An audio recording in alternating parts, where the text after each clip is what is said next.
Coca-Cola, the hidden truth behind the world's biggest brand, the drink that conquered the world. Coca-Cola. It is more than a drink. It is the most recognized brand on earth, more famous than Apple, McDonald's, or even the Christian cross. You can walk into a remote African village, a Himalayan tea shop, or a Middle Eastern market, and you will still find Coca-Cola. It sells not just sugar water, but emotions, happiness, joy, nostalgia, childhood. It has appeared in wars, in peace talks, in Olympics, in movies, and even in space. But behind the smiling ads, catchy jingles, and open happiness campaigns lies a much darker story. A story of how a Civil War veteran's painkiller syrup turned into a $250 billion empire. A story of genius marketing, brutal labor practices, and political influence. A story of environmental destruction, cultural imperialism, and corporate blunders. This is not just the history of Coca-Cola. This is the story of capitalism itself. Welcome to Finaxiom. In this essay, we uncover the rise, dominance, and controversies of Coca-Cola, the hidden truth behind the world's biggest brand. Chapter 1. The Pharmacist and the Formula. Atlanta, 1886.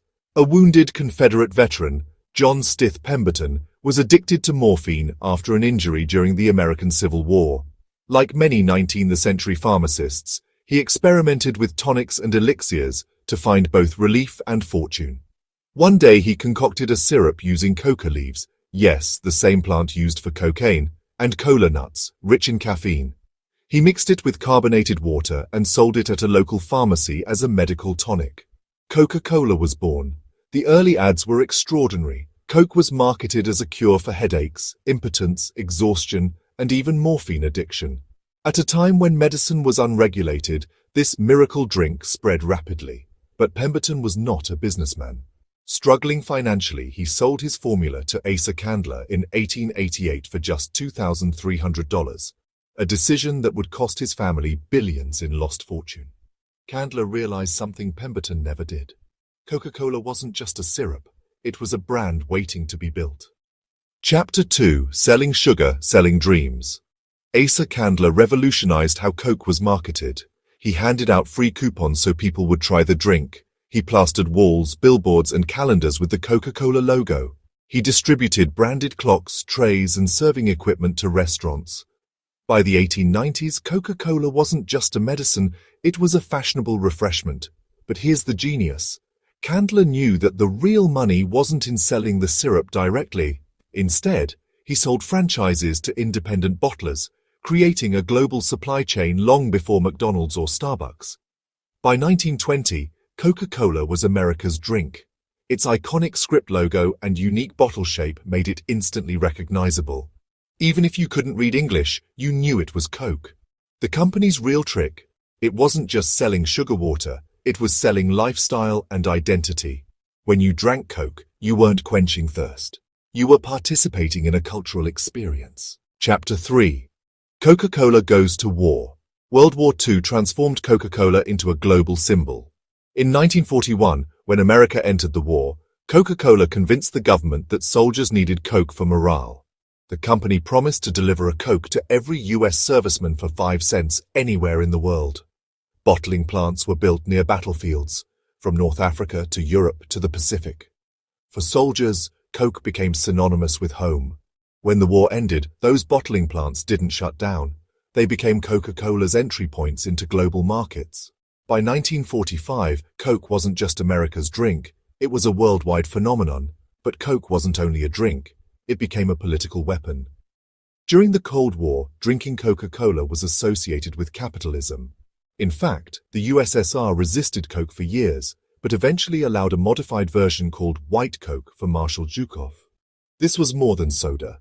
This was soft power in a bottle. Chapter 4. Marketing Genius or Cultural Brainwashing. Throughout the 20th century, Coca-Cola mastered the art of advertising. 1931. Coke dressed Santa Claus in red and white, shaping the modern image of Christmas. 1971. The famous ad, "I'd like to buy the world a Coke," became a cultural anthem. 2009, the Open Happiness campaign positioned Coke as a universal symbol of joy. Pepsi may have won taste tests, But Coca-Cola won the battle for the human subconscious. Color psychology, red for energy, passion, excitement, emotional storytelling, catchy jingles, all tied Coke to feelings of love, unity, and nostalgia. Yet critics called it cultural brainwashing. Coke was so deeply embedded in daily life that people didn't even think of it as soda. They thought of it as happiness itself. In some nations, Coke was seen as Americanization. In others, it was banned as a symbol of Western imperialism. Coca-Cola wasn't just selling a product, it was selling culture itself. Chapter 5. The New Coke Disaster. By the 1980s, Pepsi had become a serious threat. Its Pepsi Challenge blind taste tests proved people preferred Pepsi's sweeter flavor. In 1985, Coca-Cola made a bold and disastrous move. They replaced the original formula with New Coke. The backlash was instant. Americans revolted, protest groups formed, people hoarded old Coke. The company received over 400,000 angry letters. Within 79 days, Coca-Cola was forced to reintroduce Coca-Cola Classic.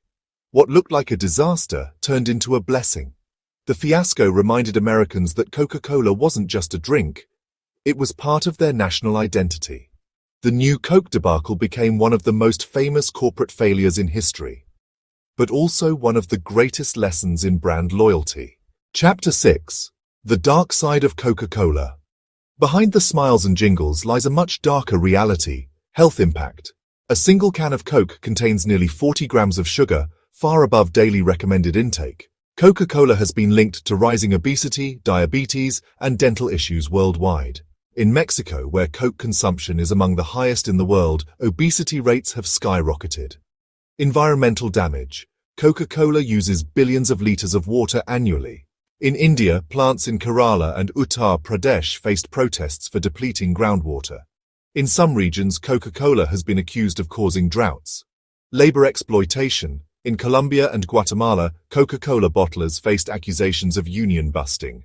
Activists claimed labor leaders were threatened and even killed.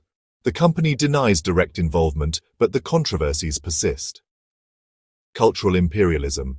In some developing countries, Coke is cheaper than clean water. Critics argue that Coke pushes sugary addiction at the expense of local traditions and public health. Coca-Cola's global domination has come with heavy costs to health, to labor, to the planet. Chapter 7. Coca-Cola. Today, Coca-Cola operates in over 200 countries and owns more than 500 brands, including Sprite, Fanta, Minute Maid, Dasani, and Powerade. But the world is changing. Sales of sugary sodas are declining in the West.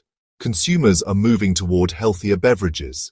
Coca-Cola has responded by launching Coke Zero, Diet Coke, flavored waters, juices, teas, and even investing in plant-based drinks. Yet, critics say these are only cosmetic changes. Coca-Cola still profits heavily from its core sugary products, especially in developing nations.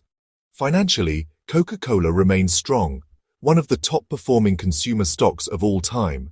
Its franchising model, where bottlers bear most of the costs, makes it a highly profitable empire.